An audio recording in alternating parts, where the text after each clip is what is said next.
प्यारे मित्रों, स्वागत है आज की एक नई वीडियो में। दोस्तों, आज की इस वीडियो में हम कक्षा 12 साहित्यिक हिंदी के उद्धव प्रसंग चैप्टर की संपूर्ण व्याख्या आपको बताने वाले हैं। साथ ही मैंने ले रखी है हैंड रिटेन नोट्स। आप लोग देख सकते हो, ये नोट्स मैंने अपने हाथों से लिखी हुई है और बहुत ही अच्छी तरीके से एक एक व्याख्या को आप लोगों को अच्छे तरीके से समझा दूंगा। पहले मैं आपको बुक में समझाऊंगा, उसके बाद अब आपको अपनी नोट्स में पूरी व्याख्या दिखाऊंगा कि किस तरीके से आपको प्रत्येक पद की व्याख्या लिखना है, यानी कि समझाने के बाद आपको लिखना भी सिखाऊंगा। तो वीडियो बहुत ज़्यादा इंपॉर्टेंट होने वाली है। चलिए बिना देरी किए हुए वीडियो को शुरू करते हैं और एक एक पद को आपको अच्छे तरीके से समझाते हैं। तो पहले आपको बता देते हैं, ये जो उद्धव प्रसंग चैप्टर है इसमें है क्या। तो दोस्तों, भगवान श्री कृष्ण जो है अपने बाल मित्र यानी सखा को यानी उद्धव को मथुरा से ब्रज भेजे थे। ठीक है ना, मथुरा से ब्रज भेजे थे गोपियों को योग की शिक्षा देने के लिए। तो गोपियों और उद्धव के बीच का वार्तालाप इस चैप्टर में व्यक्त किया गया है। उद्धव कौन है? भगवान श्री कृष्ण के मित्र थे। ठीक है ना, तो उनके बीच और गोपियों के बीच जो बातें हुई उसका यहाँ पर वर्णन हुआ है। तो चलिए बिना देरी के हुए इस चैप्टर को शुरू करते हैं। तो देखो, पहला पद क्या है?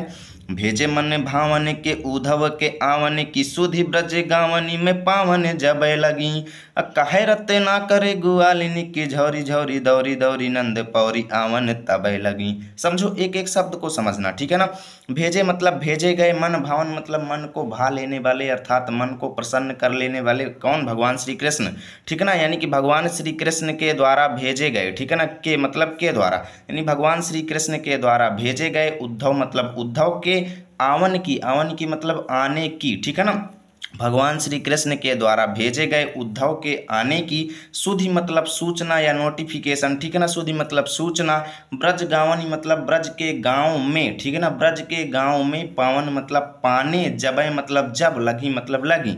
यानी कि उद्धव भगवान श्री कृष्ण द्वारा भेजे गए उद्धव के आने की सूचना जब ब्रज के गांव में पाने लगी। कौन? गोपियां। ठीक है ना, कौन? यहाँ पर गोपियां शब्द आपको अपने से ऐड करना पड़ेगा। ठीक है ना, यानी भगवान श्री कृष्ण के द्वारा उद्धव के भेजने की सूचना जब ब्रज के गांव में गोपियां पाने लगी तो कहे रत्नाकर गुआलिनी की झौरी झौरी। तो कहते हैं, यानी रत्नाकर कवि कहते हैं कि गुआलिनी की यानी गोपियों की झौरी झौरी मतलब झुंड झुंड यानी समूह। ठीक है ना, समूह का समूह यानी समूह यानी कई गोपियां इकट्ठा ग्रुप में। ठीक है ना, तो रत्नाकर कवि कहते हैं कि जब ये नोटिफिकेशन ब्रज के गांव में पाने लगी वो गोपियां, तब क्या हुआ कि रत्नाकर कहते हैं कि गोपियों की झुंड झुंड यानी समूह का समूह दौरी दौरी मतलब दौड़ दौड़ करके नंद पौरी मतलब नंद बाबा के दरवाजे में। पौरी मतलब दरवाजे में। नंद बाबा के दरवाजे में। आवन मतलब आने। तबै लगी मतलब तभी आने लगी। ठीक है ना, तभी वो जो गोपियों का समूह है वो दौड़ दौड़ करके नंद बाबा के घर आने लगी। उझा की पद कंजनी के पंजनी पे। उझा की मतलब उचक उचक कर। अब उचक उचक कर का क्या मतलब है? आप लोग देखते हैं, जब कभी जादूगर आपको दृश्य दिखाता है तो जब चारों तरफ से लोग घेर लेते हैं, जब आपको नहीं दिखता तो आप क्या करते हैं? अपने पंजों के बल खड़े हो जाते हैं, जिससे आपकी ऊंचाई बढ़ जाती है। ठीक है ना, तो उसी को उझकना कहते हैं। तो जब भीड़ लग गई उद्धव के चारों ओर तो गोपियां जो गई वो उझक उझक करके पद कंजन, कंज माने कमल होता है, पद माने पैर, यानी कि कमल रूपी पैरों के पंजन मतलब पंजे पे मतलब पंजे पर। ठीक है ना, यानी कमल रूपी पैर के पंजे पर उझक मतलब खड़े हो करके। पेखी मतलब देख देख करके। पाती मतलब पत्र को। ठीक है ना, पाती मतलब पत्र को। देख देख करके पत्र को। छाती छोहनी छवै लगी।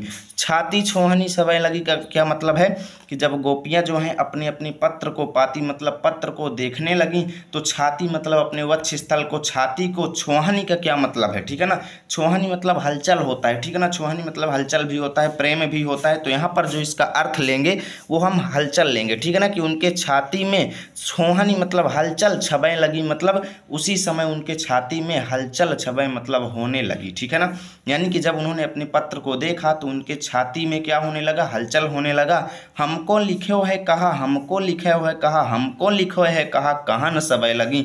तो गोपियों में हलचल इतनी ज़्यादा मच गई कि कोई कहता है कि भगवान श्री कृष्ण ने मेरे लिए क्या लिखा है, और कोई कहता है मेरे लिए क्या लिखा है, और कोई कहता है मेरे लिए क्या लिखा है। ये सब कहने लगी, यानी कि जितनी गोपियाँ थीं वो सब आपस में क्या करने लगी? पूछने लगी, यार उसने मेरे लिए क्या लिखा है, मेरे लिए क्या लिखा है, मेरा पत्र दिखाओ, उसका पत्र दिखाओ, इसका पत्र दिखाओ। ठीक है ना, तो इस तरीके से वो एक दूसरे से क्या होने लगी? ज़्यादातर हलचल वहाँ पर मच गई। तो इसकी व्याख्या कैसे लिखेंगे पहले पद की, चलिए मैं आपको अच्छे तरीके से बताता हूँ।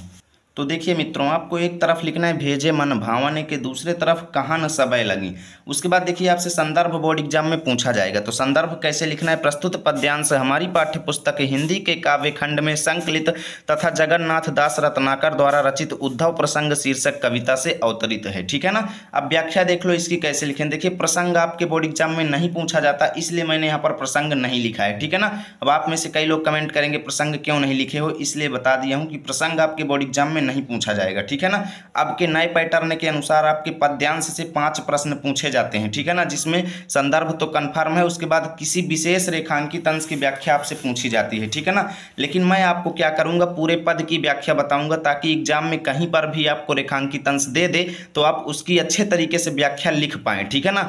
नहीं, एग्जाम में तो केवल 1-2 लाइनों की ही व्याख्या आपको लिखने के लिए दिया जाएगा, लेकिन मैं आपको पूरे पद की व्याख्या बताऊंगा ताकि आप लोग कहीं कभी पूछे तो लिख सकें। ठीक है ना। तो देखिए, जब मन भावन श्री कृष्ण द्वारा भेजे गए दूत उद्धव के आगमन की सूचना ब्रज की गोपियों को मिली तो वे समूह में दौड़ दौड़कर अपने प्रियतम के दोस्त से मिलने के लिए नंद के द्वार पर आने लगीं। अपने कमल रूपी चरणों के पंजों पर उचक उचक कर वे श्री कृष्ण द्वारा भेजे गए पत्र को देखने लगीं। सभी गोपियों का हृदय व्याकुलता से भर उठा। सभी गोपियां कहने लगीं कि श्री कृष्ण ने उनके लिए क्या लिखा है, हमारे लिए कृष्ण ने क्या संदेश भेजा है। इस प्रकार सभी गोपियां अपने अपने नाम के संदेश को सुनने के लिए व्याकुल होने लगी। ठीक है ना। अब देखिए इसका काव्य सौंदर्य भी देख लीजिए, कभी कभी आपसे पूछ लेता है, इसलिए काव्य सौंदर्य भी मैं बता देता हूं। ठीक है ना। रस देखिए विप्रलंब श्रृंगार रहेगा, भाषा ब्रज रहेगी, शैली मुक्तक रहेगी, छंद इसका मनहरण सवैया रहेगा। आप लोग पढ़े होंगे तो जानते होंगे मनहरण सवैया क्या होता है। अलंकार देखिए अनुप्रास और पुनरुक्ति प्रकाश है। ठीक है ना, क्योंकि यहाँ पर कई बार शब्द जो है रिपीट हुए हैं, इसलिए यहाँ पर पुनरुक्ति प्रकाश भी हो जाएगा। अब चलिए चलते हैं पद नंबर 2 को अच्छे तरीके से बुक में पहले आपको समझाते हैं। तो देखिए मित्रों, पद नंबर 2 क्या कहता है। चाहत जो स्ववश संजोग श्याम सुंदर को जोग के प्रयोग में ही हो तो बिलस्य हो रहा है। देखो चाहत, अब यहाँ पर देखो उद्धव कहेंगे गोपियों को। ठीक है ना। उद्धव क्या कहेंगे गोपियों को, वो चीज़ आप लोग देख लीजिएगा। देखो उद्धव गोपियों से कहते हैं कि चाहत मतलब यदि चाहते हो, जो मतलब यदि चाहती हो, स्वबस मतलब तुम्हारे बस में हो जाए, संजोग मतलब मिलन। ठीक है ना। तुम्हारे बस में हो जाए, संजोग मतलब मिलन, श्याम सुंदर कौ मतलब का। यदि आप लोग चाहते हैं कि आपके बस में श्याम सुंदर का मिलन हो जाए, यानी आपके अधिकार में श्याम सुंदर का मिलन हो जाए, यानी आप श्याम सुंदर से मिल पाएं, तो जोग के प्रयोग में हियव तो बिलसे हो रहा है। तो जोग के प्रयोग में मतलब योग विद्या के प्रयोग में। ठीक है ना। योग विद्या के प्रयोग में तुम्हारा ही मतलब हृदय, तो मतलब तो बिलसे हो रहा है मतलब लीन रहना चाहिए।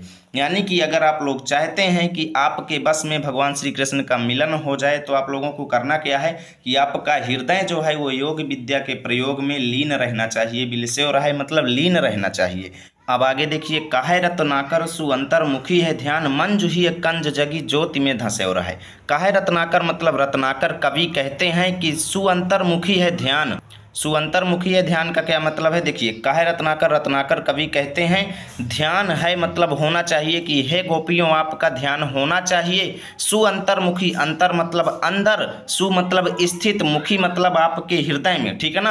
आपके हृदय के अंदर स्थित आत्मा में आपका ध्यान जो है लगा हुआ होना चाहिए। ठीक है ना। क्या कहते हैं देखिए ध्यान से समझिएगा कैसे लिखना है। रत्नाकर कवि कहते हैं कि यदि आप चाहती हैं कि आपका जो है श्री कृष्ण का मिलन जो है आपके वश में हो जाए, आपका अधिकार उस पर हो जाए, तो इसके लिए आपको करना क्या है कि आपके अंतरात्मा में देखिए आपके शरीर के अंदर स्थित आत्मा में आपका ध्यान लगा हुआ होना चाहिए। मंजू ही कंज जगी ज्योति में धंसे हो रहा है। अब इसका मतलब क्या है। मंजू मतलब सुंदर, कंज मतलब कमल, ही मतलब हृदय, यानी कि सुंदर कमल रूपी हृदय में जगी मतलब जल रही, ज्योति मतलब प्रकाश में आपका ध्यान जो है वो धंसे हो रहा है मतलब धंसा हुआ होना चाहिए। ठीक है ना। क्या कहती हैं कि सुंदर कमल रूपी हृदय में जल रही ज्योति में आपका ध्यान जो है वो धंसा हुआ होना चाहिए। ठीक है ना। आगे देखो, ऐसे करो लीन आत्मा को परमात्मा में, जामे जड़ चेतन विलास विकसे हो रहा है। आगे रत्नाकर जी कहते हैं कि ऐसे करो लीन आत्मा को परमात्मा में। उद्धव गोपियों को समझाते हैं कि अगर आप भगवान श्री कृष्ण से मिलना चाहती हैं तो आप करिए क्या कि आत्मा को परमात्मा में इस तरीके से लीन कर लीजिए, इस तरीके से उसको इतना बेहतर तरीके से लीन कीजिए आत्मा को परमात्मा में कि जामे जड़ चेतन विलास विकसे हो रहा है, कि यानी आपके मन के अंदर जामे मतलब उत्पन्न हो, जड़ चेतन मतलब जड़ और चेतन, विलास यानी के प्रति प्रेम, ठीक है ना, जड़ और चेतन के प्रति प्रेम विकसित रहे मतलब आपके मन के अंदर विकसित हो जाए, ठीक है ना। क्या कहते हैं कि आप अपनी आत्मा को परमात्मा के प्रति इस तरीके से जो है लीन कीजिए कि आपके मन के अंदर जड़ और चेतन के प्रति प्रेम जो है विकसित हो जाए। मोह बस जोहत बिछोह जिय जाको छोही, सो तो सब अंतर निरंतर बसे रहे। आगे क्या कहते हैं कि मोह बस जोहत बिछोह जिय जाको छोही, ठीक है ना, जिय मतलब जिसको, जाको मतलब जिसके लिए, ठीक है ना। देखो यहाँ से बिछोह मतलब होता है वियोग, मोह बस यानी मोह के वश में, जोहत मतलब अनुभव करती हैं, देखना कैसे लिखना है, मोह के वश में, जोहत मतलब अनुभव करती हैं। रत्नाकर कवि कहते हैं कि गोपियाँ मोह के वश में अनुभव करती हैं, वियोग मतलब वियोग, जिय मतलब जिससे, ठीक है ना। गोपियाँ मोह के वश में जिस भगवान श्री कृष्ण से वियोग का अनुभव करती हैं, ठीक है ना, गोपियाँ मोह के वश में जिस भगवान श्री कृष्ण से मोह का अनुभव करती हैं। जाको छोही, छोही मतलब वह, ठीक है ना, जाको छोही वह तो, सो तो सब अंतर निरंतर बसे रहे, वह तो सभी अंतर निरंतर बसे रहे मतलब सभी आत्मा और परमात्मा में बसे रहे मतलब बसा रहता है। यानी कि गोपियाँ जिससे अत्यधिक प्रेम के वश में, छोही मतलब प्रेम के वश में, ठीक है ना, छोही मतलब क्या होता है अत्यधिक प्रेम, तो गोपियाँ अत्यधिक प्रेम की वजह से मोह बस हो करके जिस भगवान श्री कृष्ण से वियोग का जोहत मतलब अनुभव करती हैं, सो तो सब अंतर निरंतर बसे रहे। रत्नाकर कहते हैं कि वह तो सभी अंतर निरंतर बसे रहे मतलब सभी जगह क्या होता है उपस्थित रहता है, बसे हो रहा है, ठीक है ना। अब इसकी व्याख्या लिखेंगे कैसे, इससे आपका पूरा डाउट क्लियर हो जाएगा, वो चीज़ चलिए मैं आपको दिखाता हूँ। आप लोगों को एक तरफ लिखना है चाहत जाओ, दूसरी तरफ बसे हो रहे। संदर्भ भाव से पूछा जाएगा तो सेम पद नंबर 1 की तरह लिख देना, इसलिए मैंने यहाँ पर पूर्ववत लिख दिया, ठीक है ना। व्याख्या देख लो, उद्धव गोपियों से कह रहे हैं कि यदि तुम श्याम सुंदर अर्थात श्री कृष्ण के साथ संयोग को अपने वश में करना चाहती हो तो अपने हृदय को योग साधना में आनंद के साथ लीन रखें। कवि कह रहे हैं कि उद्धव गोपियों को कृष्ण का ध्यान करने के लिए हृदय में स्थित आत्मा की ओर उन्मुख होने को कहते हैं, यानी हृदय में स्थित सुअंतर्मुखी ध्यान, ठीक है ना। तो हृदय में स्थित आत्मा की ओर उन्मुख होने को कहते हैं। मनुष्य के अंदर, मनुष्य के सुंदर हृदय रूपी कमल में ब्रह्म की ज्योति जलती रहती है। यानी कि यहाँ पर देखो इस लाइन का क्या मतलब है, मैंने आपको बताया था, मन जुहिए कंज जगी ज्योति, यानी कि कमल रूपी हृदय में जल रही ज्योति, ठीक है ना। मनुष्य के सुंदर हृदय रूपी कमल में ब्रह्म की ज्योति जलती रहती है, उसी ब्रह्म की ज्योति के ध्यान में गोपियों को लीन रहना चाहिए। उद्धव का यह कहना है कि कृष्ण सच्चे अर्थ में ब्रह्म के स्वरूप हैं। उद्धव का क्या कहना है कि कृष्ण जो है सच्चे अर्थ में ब्रह्म के स्वरूप हैं, एवं गोपियाँ यदि उन्हें पाना चाहती हैं तो उन्हें अपनी आत्मा को परमात्मा अर्थात ब्रह्म में इस प्रकार लीन कर लेना चाहिए जिससे उनके हृदय में जड़ और चेतन के प्रति आनंद प्रकट हो। अब जड़ और चेतन क्या है, जड़ मतलब होता है स्थिर लोग, जैसे पेड़ आप देखते हैं तो स्थिर है, इसको जड़ कहा जाएगा, और चेतन मतलब जो सभी क्रियाकलाप कर सकते हैं जैसे मनुष्य, ठीक है ना। तो मनुष्यों के प्रति और सभी सजीवों के प्रति आनंद प्रकट होता रहे, ठीक है ना। मोह बस जिसके वियोग का अनुभव करके गोपियाँ दुखी होती हैं तथा प्रिय कृष्ण को अपने से पृथक समझती हैं, वह तो गोपियों के ही नहीं अपितु सभी के हृदय में सदैव विद्यमान रहते हैं, ठीक है ना। ये हो गया इसकी पूरी व्याख्या। काव्य सौंदर्य देख लो, भाषा रहेगी ब्रज, शैली रहेगी मुक्तक, छंद मनहरण सोवैया, अलंकार अनुप्रास, रस रहेगा शांत। अब चलिए चलते हैं पद नंबर 3 पर। तो देखो मित्रों, पद नंबर 3 है, सुनी सुनी उद्धव किया कहा कहानी काने को था रानी को था नहीं थी रानी है। देखिए सुनी सुनी उद्धव की, यानी उद्धव की सुनी सुनी मतलब सुन करके, कि अकाह, अकाह मतलब जो कहने योग्य बातें ना हो, ठीक है ना। अब देखिए गोपियाँ क्या है, भगवान श्री कृष्ण के प्रेम में लीन थी, अब उद्धव उनको क्या कर रहे हैं, आप परमात्मा में लीन हो जाइए, यानी भगवान श्री कृष्ण का प्रेम उनसे छुड़वा रहे हैं उद्धव, ठीक है ना। यानी क्या कर रहे हैं, उनको योग साधना की ओर उद्धव ले जा रहे हैं। तो उसी चीज़ का यहाँ पर गोपियाँ वर्णन करती हैं कि सुनी सुनी उद्धव की अकाह कहानी कान, कहानी कान मतलब कानों से, सुनी सुनी मतलब सुन करके, उद्धव की अकाह मतलब ना कहने योग्य, ठीक है ना। यानी कि उद्धव की ना कहने योग्य कहानी को अपने कानों से सुन करके, यानी जो ना कहने योग्य बातें हैं उनको भी उद्धव ने उनसे कह दिया गोपियों से, ठीक है ना। उद्धव ऐसे हरामी व्यक्ति थे कि उन्होंने ना कहने योग्य बातें भी गोपियों से कह दिया। तो क्या कहते हैं गोपियाँ कि सुनी सुनी उद्धव की यकह कहानी कान, अपने कानों से उद्धव की ना कहने योग्य बातें सुन करके गोपियाँ क्या हो गई, उनकी दशा जो है अत्यधिक खराब हो गई। उनकी दशा क्या हो गई, अत्यधिक खराब हो गई, क्योंकि उद्धव चाहते थे भगवान कृष्ण का प्रेम तोड़वा कर उनको परमात्मा में लीन कर दें। तो भाई उनका गाढ़ा प्रेम था, ठीक है ना। तो हुआ क्या कि कौ थहरानी, कोई गोपियाँ क्या हो गई, थहरानी हो गई, मतलब थर थर कांपने लगी। कौ थाना ही थिरानी है, थाना ही मतलब स्थान पर, थिरानी मतलब स्थिर है, मतलब हो गई। और कोई गोपी क्या हो गई, जिस जगह पर खड़ी थी वहीं पर स्थिर हो गई, ठीक है ना। काहे रत्नाकर रिसानी बर रानी को, रत्नाकर कवि कहते हैं कि कोई गोपी रिसा गई, रिसानी मतलब रिसा गई यानी गुस्सा गई, ठीक है ना। उद्धव के ऊपर कोई गोपी क्रोधित तो हो गई। तो कई गोपियां बररानी मतलब क्या हो गई, पागल जैसी बातें करने लगी यानी बड़बड़ाने लगी, ठीक है ना। कई गोपियां क्या हो गई, बड़बड़ाने लगी। कौ बिलखानी, कई गोपियां बिलख करके रोने लगी। कौ बिकलानी मतलब कई गोपियां बिकल हो गईं। और कई गोपियां बिथकानी मतलब थक गईं, ठीक है ना। उनकी बातें सुन करके वो खुद को थका हुआ सा क्या करने लगी, प्रतीत करने लगी। कौ सेद सानी, सेद माने पसीना, सानी मतलब सान गईं, यानी कि उद्धव की इस प्रकार की बातें सुन करके कई गोपियां तो पसीने से भर गईं, पसीने से सन गईं। कौ भरी द्रग पानी रही, कौ भरी द्रग पानी रही, द्रग माने नेत्रों में, भरी मतलब भर रही है, पानी मतलब पानी, यानी कई गोपियां इतना ज़्यादा रोने लगीं कि उनके नेत्रों में पानी भर गया। और कौ घूमि घूमि परी भूमि मुरझानी है। और यहाँ पर रत्नाकर कवि कहते हैं कि उद्धव की ऐसी बातें सुन करके कई गोपियां तो घूमि घूमि मतलब जिस जगह पर थीं वहीं पर घूम घूम करके परी मतलब गिर गईं, भूमि मतलब जमीन पर, मुरझानी है मतलब मूर्छित हो गईं, ठीक है ना।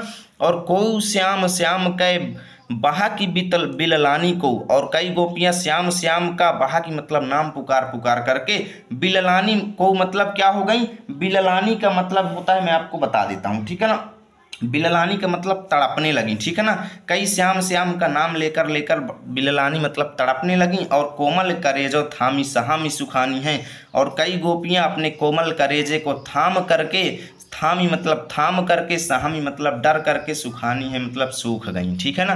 यानी जो ना कहने योग्य बातें थी वो बातें भी उद्धव ने वहां पर कह दिया। तो इसकी व्याख्या कैसे लिखेंगे वो चलो दिखाते हैं। तो मित्रों आप लोगों को लिखना है सुनी सुनी, दूसरी तरफ सुखानी है, संदर्भ रहेगा पूर्वत। व्याख्या देख लो।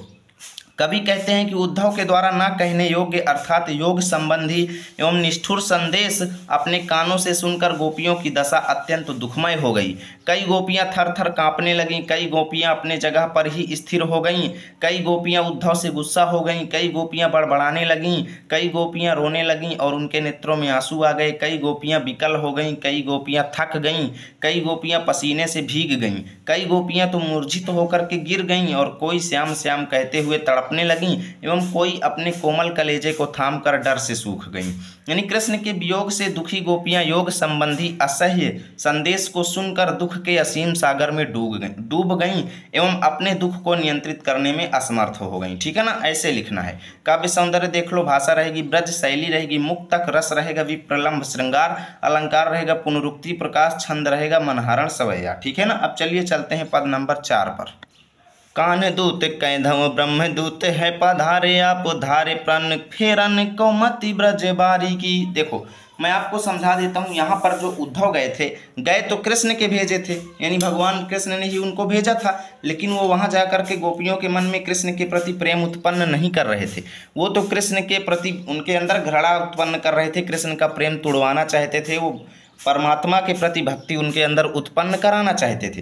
तो उसी में गोपियाँ उनको क्या कहती हैं कि हे उद्धव कान दूत कैंधव, कैंधव मतलब अथवा या ठीक है ना, कि क्या तुम कन्हैया, कान दूत मतलब कान्हा के यानी श्री कृष्ण के दूत हो, या फिर ब्रह्म दूत हो, यानी कि या फिर परमात्मा यानी ब्रह्म के दूत हो, पधारे आप मतलब यहाँ पर पधारे हो।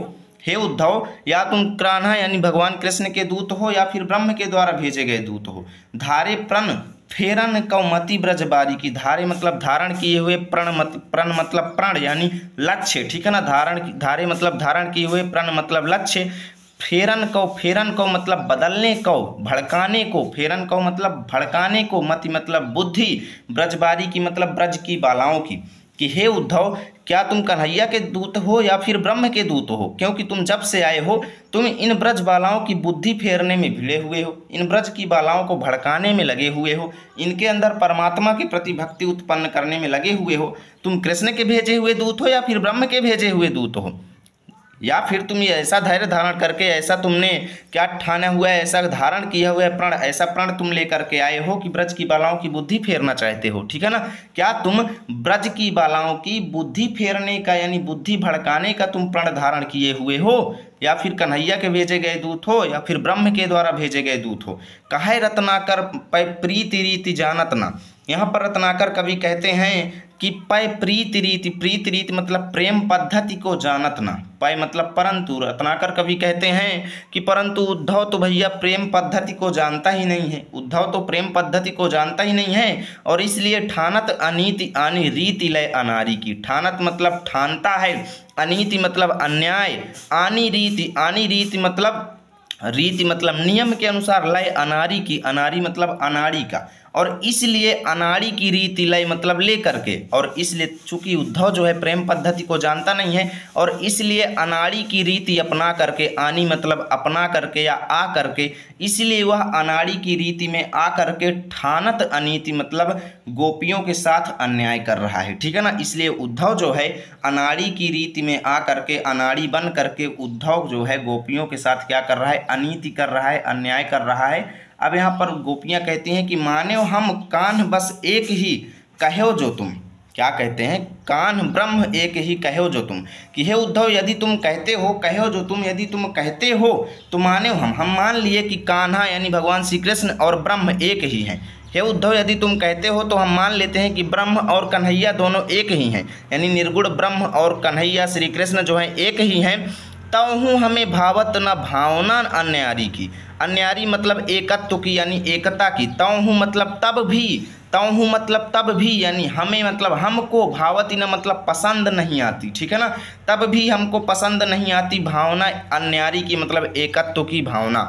यानी अगर तुम कहते हो कि श्री कृष्ण और निर्गुण ब्रह्म एक ही हैं तो हम मान लेते हैं, परंतु हमें ये भावना, एकत्व की भावना जो है बिल्कुल भी पसंद नहीं आ रही है, ठीक है ना। जय हे बनी बिगड़ी न बारिधता बारिधि की, बूंदता बिलही बूंद बिबस बिचारी की। समझना, जय हे मतलब जिस प्रकार, जय हे मतलब जिस प्रकार, ठीक है ना। जय हे मतलब देखो इसका सॉरी, जय हे मतलब होगा जाएगा, ठीक है ना। जय हे मतलब जाएगा, बनी मतलब बनना, बिगड़ी बिगड़ी मतलब बिगड़ना, बनना बिगड़ना, न मतलब नहीं, बारिधिता मतलब होता है विशालता, बारिधिता माने क्या होता है विशालता, बारिधि मतलब समुद्र की, ठीक है ना, बारिधि मतलब समुद्र। तो क्या कहती हैं गोपियाँ कि समुद्र की बारिधिता यानी बड़प्पन या विशालता जो है बनेगी नहीं, बिगड़ेगी नहीं। क्या होगी, बनेगी नहीं, बिगड़ेगी नहीं, कोई भी प्रभाव नहीं पड़ेगा समुद्र की विशालता में। बूंदत बिलई है बूंद बिबस बिचारी की, बूंदता, बूंदता माने होता है बूंद की छोटाई यानी लघुपन, यानी बूंद जो होता है छोट होता है ना, तो उसी को कहते हैं कि बिलई है मतलब बिला जाएगी यानी खो जाएगी। बूंद जो है, बूंद की बूंदता माने बूंद का छोटापन, बिलई है मतलब खो जाएगा, बिबस यानी बेबस होकर के, बेचारी मतलब बेचारी की। यानी अगर क्या हो कि एक बड़ा सा विशाल समुद्र है और अगर उसमें क्या किया जाए, एक बूंद अगर पानी डाल दिया जाए तो उससे ना तो समुद्र का कुछ बन जाएगा ना तो कुछ बिगड़ जाएगा। यानी कि अगर समुद्र में एक बूंद पानी फेंक दिया जाए तो वहाँ पर ना तो समुद्र का कोई काम बनेगा ना तो बिगड़ेगा, यानी उसकी स्थिति में कोई परिवर्तन नहीं पड़ेगा। परंतु अगर देखा जाए कि जो बेचारी बूंद है उसका छोटापन तो पानी में जा कर के क्या हो जाएगा, खो जाएगा। यानी बूंद जो है जैसे ही समुद्र में मिल जाएगी वो तो फिर उसमें समझ लीजिए कि मिट ही जाएगी, उसका अस्तित्व ही नहीं रह जाएगा, ठीक है ना। तो यहाँ पर देखिए गोपियाँ क्या करती हैं, निर्गुण ब्रह्म को यानी परमात्मा को समुद्र मानती हैं और स्वयं को एक बूंद मानती हैं और कहती हैं कि अगर हम बूंद हैं और अगर हम आपकी भक्ति करें अर्थात आपके अंदर लीन हो जाएं, यानी कि गोपियाँ स्वयं को बूंद मानती हैं और क्या कहती हैं कि परमात्मा आप समुद्र हैं और अगर हम आपके अंदर लीन हो जाएं तो आपकी स्थिति में कोई परिवर्तन नहीं होगा, परंतु हमारी स्थिति तो नष्ट हो जाएगी। हम जो बूंद के रूप में हैं, आप जैसे विशाल अगर समुद्र की भक्ति में भिड़ जाएंगे तो हमारा तो नाश ही हो जाएगा, हमारा तो अस्तित्व ही खत्म हो जाएगा, ठीक है ना। इसलिए वो क्या कहती हैं कि भाई हम निर्गुण ब्रह्म की भक्ति बिल्कुल भी नहीं करेंगे। वो तुरंत उद्धव को मना कर देती हैं और वो श्री कृष्ण की भक्ति की ओर ही अग्रसर होती हैं। तो इसकी कैसे लिखेंगे व्याख्या, चलो दिखाते हैं। आप लोगों को एक तरफ लिखना है कान्हदूत, दूसरी तरफ बिचारी की। संदर्भ रहेगा पूर्वत व्याख्या देख लो। गोपियाँ उद्धव से पूछती हैं कि आप जब से आए हैं ब्रज बालाओं को भड़काने में लगे हुए हैं, अर्थात उन्हें कृष्ण की भक्ति से अलग करके ब्रह्म की भक्ति करने का सुझाव दे रहे हैं। आप ब्रह्म के दूत हैं या श्री कृष्ण के?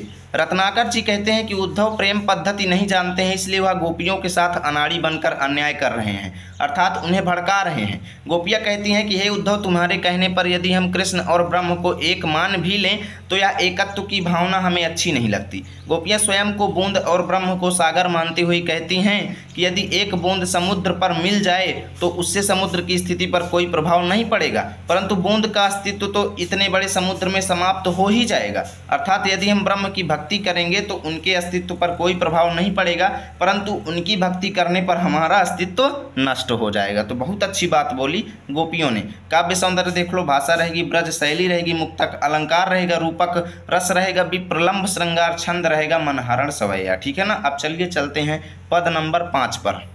तो देखिए क्या है, चिंतामणि मंजुले पवारी धोरे धारणी में कांच मनु मुकुर सुधारी रखी बो कहो, काहे रत ना करे वियोग आगि सारा न कहो, उधव हाय हमको बयारी भखी बो कहो। देखो चिंतामणि, चिंतामणि मंजुल मतलब सुंदर, पंवारी मतलब फेंकने को, धूर धारणी मतलब धूल की धाराओं में। ठीक है ना। यहाँ पर देखो गोपियाँ क्या कहती हैं कि उद्धव जो है हमारी सुंदर चिंतामणि को, हमारी सुंदर चिंतामणि का मतलब क्या है कि भगवान श्री कृष्ण के प्रति जो हमारा प्रेम है उसको पंवारी मतलब फेंकने के लिए, धूल धारणी मतलब धूल की धाराओं में फेंकने के लिए कह रहा है। अब धूल की धाराओं में फेंकने का मतलब ये है कि हमें उनकी भक्ति छोड़ने का उद्देश्य दे रहा है। ठीक है ना। यहाँ पर गोपियाँ कहती हैं कि उद्धव जो है हमारी सुंदर चिंतामणि को धूल की धाराओं में फेंकने के लिए कह रहा है। कांच मन मुकुर सुधारी रखिबो कहा, और कांच मन मुकुर मतलब मन रूपी कांच के दर्पण को, मुकुर माने दर्पण को, कांच माने कांच के मन को। ठीक है ना। तो मन रूपी कांच के दर्पण को सुधारी मतलब संभाल करके रखिबो कहा मतलब रखने के लिए कह रहा है। क्या कह रहा है कि अपनी चिंतामणि यानी सुंदर चिंतामणि को पंवारी मतलब फेंक दो धूल की धाराओं में, और अपने मन रूपी कांच के दर्पण को सुधारी रखिबो कहो, सब सुधारी मतलब संभाल करके रखिबो मतलब रखे रहो। ठीक है ना। रखने का उपदेश हमको दे रहा है। कहे रत्नाकर वियोग आगि सारन कौ, उधव हाय हमको बयारी भखिबो कहो। अब देखिए भगवान श्री कृष्ण से गोपियों का वियोग है, तो रत्नाकर कवि ये कहते हैं कि वियोग आगि मतलब वियोग रूपी अग्नि। ठीक है ना। गोपियों के अंदर जल रही वियोग रूपी अग्नि, सारन कौ मतलब बुझाने के लिए। यहाँ पर रत्नाकर कवि कहते हैं कि गोपियाँ कहती हैं कि हमारे अंदर जल रही वियोग रूपी अग्नि को बुझाने के लिए उद्धव हाय हमको यानी हमको बयारी मतलब वायु, भखिभव कहो मतलब भखिभव मतलब खाने के लिए, कहो मतलब कहता है। अब वायु भखिभव मतलब प्राणायाम करना या कह लो योग करना। ठीक है ना। योग करना मतलब प्राणायाम करना, यानी प्राणायाम में होता क्या है, वायु को अंदर लेते हैं छोड़ते हैं, अंदर लेते हैं छोड़ते हैं। तो वही चीज़ कहते हैं कि हमारी वियोग रूपी अग्नि को बुझाने के लिए हाय उद्धव जो है वो हमको वायु यानी हवा को खाने के लिए कह रहा है, अर्थात योग करने के लिए कह रहा है। ठीक है ना। रूप रसहीन जाहि निपट निरूप चुके, ताको रूप ध्याई बव और रस चखी बव कहाँ। गोपियाँ कहती हैं कि रूप और रस से जिसको हीन, जाहि मतलब जिसको हीन यानी जो रूपहीन है, रसहीन है यानी जिसका कोई रूप नहीं है, ना कोई रस है, ना कोई उसकी भक्ति करने में हमें कोई आनंद मिलेगा, यानी जो आनंदहीन और रूपहीन, जाहि मतलब जिसको, निपट माने समझ चुके, निरूपी मतलब देख चुके, यानी जिसको हम रसहीन और रूपहीन समझ और निरूपित कर चुके हैं। ताको रूप ध्याइबो, उसका रूप अगर हम ध्याइबो मतलब उसके रूप के प्रति हम प्रेम अगर करते हैं, ध्याइबो मतलब प्रेम करते हैं, उसके रूप की अगर भक्ति करते हैं, और रस चखिबो कहाँ तो हम उस भक्ति में आनंद कहाँ पाएंगे। चखिबो मतलब आनंद, चखिबो मतलब चखेंगे, कहो मतलब कहाँ, यानी कि अगर हम उनके रूप की भक्ति करते हैं यानी निर्गुण ब्रह्म की अगर भक्ति करते हैं तो हम उस भक्ति में आनंद कहाँ चख पाएंगे, यानी हमको आनंद कहाँ मिल पाएगा। इतने बड़े विश्व माही हेरा हूँ न पाइए जाही, जाही मतलब जिसको, न पाइए मतलब नहीं पाया जा सकता, हेरा हूँ मतलब ढूंढना, हूँ मतलब है, यानी कि इतने बड़े मानी इतने बड़े विश्व माने संसार में, माही मतलब में, हेरा हूँ न पाए जिसको, इतने बड़े संसार में जिसको ढूंढ करके नहीं पाया जा सकता। ताही त्रिकुटी में नैंद मूंदी लखिबो कहो, उद्धव जो है ताहि मतलब उसको त्रिकुटी मानी त्रिकुटी चक्र में, त्रिकुटी मानी त्रिकुटी चक्र में नयन मूंद मतलब आंखें मूंद करके लखीबाव कहाओ मतलब हमें देखने के लिए कह रहा है कि आप त्रिकुटी चक्र में आंखें मूंद करके देखिए तो आपको निर्गुण ब्रह्म दिखेंगे। गोपियाँ कहती हैं कि जो इतने बड़े संसार में हमको ढूंढने पर नहीं मिल सकता, जो इतने बड़े संसार में हमको ढूंढने पर नहीं मिल सकता, वो हमें त्रिकुटी चक्र में आंख मूंद करके ध्यान करने में कहाँ से मिलेगा। ठीक है ना। तो इसकी व्याख्या कैसे लिखेंगे, चलो वो चीज़ दिखाते हैं। आप लोगों को एक तरफ लिखना है चिंतामणि, दूसरी तरफ लखीबाव कहाओ। संदर्भ रहेगा पूर्वत व्याख्या देख लो। जब उद्धव उन्हें निराकार ब्रह्म की उपासना करने के लिए कहते हैं तब वे उनसे कहती हैं कि आप हमें सुंदर चिंतामणि को धूल की धाराओं में फेंककर मन रूपी कांच के दर्पण को संभाल कर रखने के लिए कह रहे हो, यह हमारे लिए संभव नहीं है। रत्नाकर कवि कहते हैं कि वियोग की अग्नि से व्याकुल गोपियों को उद्धव वायु भक्षण यानी प्राणायाम के द्वारा अपनी वियोग अग्नि को बुझाने के लिए कह रहे हैं। वायु अग्नि को बुझाती नहीं है, वायु क्या करती है, अग्नि को भड़काती है, बुझाती नहीं है। प्राणायाम करने से गोपियों के विरह की आग बुझेगी नहीं अपितु और अधिक भड़केगी। ठीक है ना। गोपियों के इसी भाव को कवि ने यहाँ अभिव्यक्त किया है। गोपियाँ उद्धव से कह रही हैं कि निराकार ब्रह्म नितांत रूपहीन एवं रसहीन है। इसका निरूपण भी हो चुका है, यानी वेरीफाई भी कर चुके हैं। फिर भी उद्धव उन्हें उनके रूप का ध्यान करने एवं रस का पान करने के लिए कह रहा है। इन बातों में गोपियों को कोई साम्य नहीं दिखाई पड़ता, यानी कोई भी अर्थ नहीं लगता। ठीक है ना। वे कह रही हैं कि इतने बड़े संसार में जिन्हें खोजने पर भी नहीं पाया जा सकता, उस ब्रह्म को उद्धव उन्हें त्रिकुटी चक्र में ध्यान के द्वारा देखने के लिए कह रहे हैं। ठीक है ना। काव्य सौंदर्य देख लो, भाषा रहेगी ब्रज शैली रहेगी मुक्तक, छंद मनहरण सवैया, अलंकार श्लेष रूपक भी है, रस जो है श्रृंगार है। ठीक है ना। अब चलिए चलते हैं पद नंबर 6 की।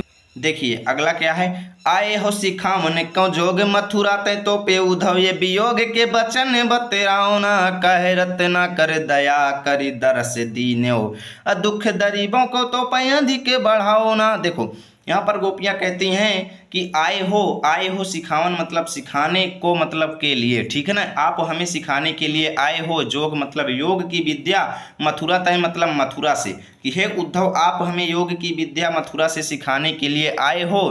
तो पय तो फिर, ठीक है ना। तो पय मतलब तो फिर, उद्धव मतलब उद्धव ये वियोग के वचन बतलाओ ना। उद्धव आप वियोग की बातें हमसे मत बतलाओ, यानी कि आप हमें योग की विद्या सिखाने के लिए मथुरा से आए हो, तो फिर आप हमें वियोग की विद्या बिल्कुल भी मत बताइए, वियोग के वचन बिल्कुल भी मत बतलाओ। बतलाओ ना मतलब बतलाओ ना मतलब नहीं, वचन मतलब वाणी वियोग के, कि हे उद्धव आप हमें योग की विद्या सिखाने के लिए आए हो, इसलिए आप हमें वियोग की विद्या बिल्कुल भी मत सिखाओ। ठीक है ना। काहे रत्नाकर दया करी दरस दीनो दुख दरिबै कौं। देखो रत्नाकर कवि कहते हैं कि गोपियाँ कहती हैं उद्धव से दुख दरिबों को मतलब दुख नष्ट करने के लिए, दरिबै मतलब नष्ट, कौ मतलब के लिए, दुख मतलब दुख, हमारे दुख को नष्ट करने के लिए आपने दया करी दर्शन दीने, आपने हमें दया करके दर्शन दिया। कि हे उद्धव हमारे दुख को नष्ट करने के लिए आपने हमें दया करके दर्शन दिया, तो पय अधिक बढ़ाओ ना। तो फिर हे उद्धव आप हमारे दुख को अधिक मत बढ़ाओ। अब अधिक कैसे बढ़ाएंगे, जब वो श्याम सुंदर के बारे में चर्चा करेंगे, ये कहेंगे कि श्याम सुंदर नहीं आए हैं, इस काम में बिजी थे, उस काम में बिजी थे, तो उनका दुख और ज़्यादा बढ़ेगा।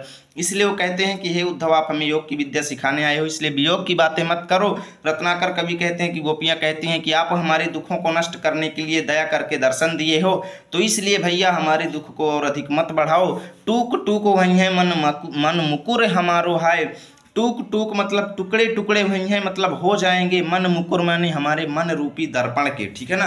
यानी उन्होंने अपने मन को एक शीशा मान लिया है। क्या मान लिया है, मन को एक शीशा मान लिया है, और कहती हैं कि हमारे मन के टुकड़े टुकड़े हो जाएंगे, हमारे मन रूपी दर्पण के टुकड़े टुकड़े हो जाएंगे। चूकी हूँ कठोर बैन पाहन चलाओ ना, चूकी हूँ मतलब भूल करके, चूकी हूँ मतलब भूल करके, कठोर बैन मतलब बाड़ी, पाहन मतलब पत्थर चलाओ ना, इसलिए हे उद्धव भूल करके भी आप अपने बाणी रूपी कठोर पत्थर हम पर मत चलाइए। ठीक है ना। हे उद्धव आप भूल कर भी अपने बाणी रूपी पत्थर हम पर मत चलाइए, नहीं तो हमारे मन रूपी दर्पण के टुकड़े टुकड़े हो जाएंगे। और एक मन मोहन तो बसिके उजारो मोही ही मैं अनेक मन मोहन बसाओ ना। गोपियाँ कहती हैं कि एक मन मोहन था, जब तक हमारे अंदर एक शीशा था। ठीक है ना। मन को उन्होंने शीशा माना हुआ था, और कहती हैं कि जब तक मेरे मन रूपी दर्पण केवल अकेला था, मेरा मन रूपी दर्पण, तो उसमें जिसमें एक मनमोहन था, ठीक है ना, और वो हमारे मन में बस गया था और उसने भी हमें उजाड़ दिया, यानी हमसे वियोग ले लिया, जिससे क्या हो गया, हम उजड़ गई हैं। और ही में अनेक मनमोहन बसाओ ना। और जैसे ही आप मन रूपी दर्पण में क्या करेंगे, बाणी रूपी पत्थर चलाएंगे तो वो दर्पण यानी वो शीशा जो है टूट जाएगा और खंड खंड में बिखर जाएगा और प्रत्येक खंड में एक नए नए श्याम बस जाएंगे। तो इससे होगा क्या कि अनेक श्याम बस जाएंगे, जिससे भैया हमारा दुख और बढ़ जाएगा। इसलिए वो कहती हैं कि हमारे हृदय में अनेक मनमोहन मत बसाइए, एक ही था जिसने हमें उजाड़ दिया, अब और ज़्यादा बस जाएंगे तो क्या हाल होगा, ठीक है ना। इसलिए हे उद्धव, ये अपने कठोर बाणी रूपी पत्थर हम पर मत फेंको, ठीक है ना। इसकी व्याख्या कैसे लिखेंगे, चलो बताते हैं। एक तरफ लिखना है आए हो सिखावन, दूसरी तरफ बसाओ ना, ठीक है ना। संदर्भ पूर्वक व्याख्या। गोपियां उद्धव से कहती हैं कि हे उद्धव, आप मथुरा से हमें योग विद्या सिखाने के लिए आए हो, कृपया वियोग की बातें हमें मत बतलाइए। रत्नाकर कहते हैं कि आप हमारे दुख को नष्ट करने के लिए दर्शन दिए हो, परंतु आप भगवान कृष्ण के न आने का संदेश देकर हमारे दुख को और मत बढ़ाओ, नहीं तो हमारे मन रूपी दर्पण के टुकड़े टुकड़े हो जाएंगे।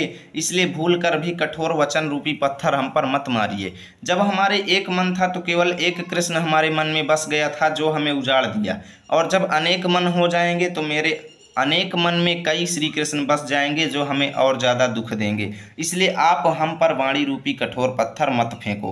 काव्य सौंदर्य देख लो, भाषा ब्रज, शैली मुक्तक, छंद, मनहरण, सवैया, रस श्रृंगार, ठीक है ना। और यहाँ से आज की इस वीडियो को खत्म करते हैं। मिलेंगे आपके साथ नए पार्ट में इसके कुछ अगले पोर्शन को लेकर, और सेकेंड वीडियो में इस चैप्टर को खत्म कर देंगे। यदि वीडियो अच्छा लगे तो लाइक कीजिए, साथ ही नेक्स्ट पार्ट चाहिए तो कमेंट जरूर कीजिए।